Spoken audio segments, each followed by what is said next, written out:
बिस्मिल्लाहिर्रहमानिर्रहीम।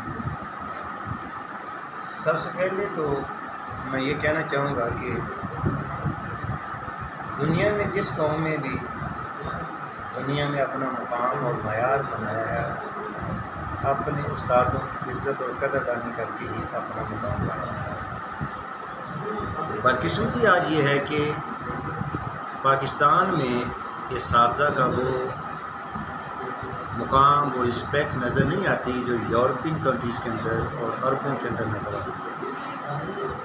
वहाँ आप जाएं तो आपको देखने में ये चीज़ मिलेगी कि यूरोप में भी उस्ताद कैटेगरी 1 है और अरबों में भी उस्ताद कैटेगरी 1 है, मगर जैसे ही पाकिस्तान के माहौल और एनवायरनमेंट में आएंगे तो आपको उस्ताद 100वें और 1000वें कैटेगरी पे नज़र आएगा।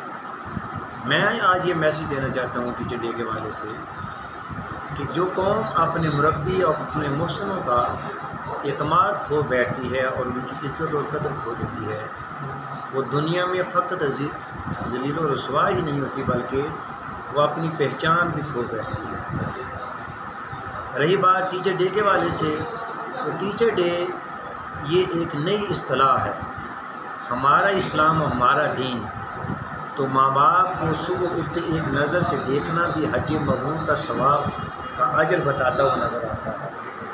वाक़या ने फरमाया इंसान के 3 बाप होते हैं, जिस घर में जन्म लेता है वो, जिस घर में शादी होती है वो बाप, और तीसरा उस्ताद। तो मैं तो ये कहूँगा कि हमारे इस्लाम में, हमारे दीन में तो हमारी जो हिस्ट्री है, तरीक़े इस्लाम है, हमारी बड़ों ने जो हमें दस्ती है, हमें तो हर लम्हा और हर वक्त उस्ताद के चेहरे को देखकर हज का सवाब और अजर हासिल करने का अल्लाह पाक ने मौका दिया है।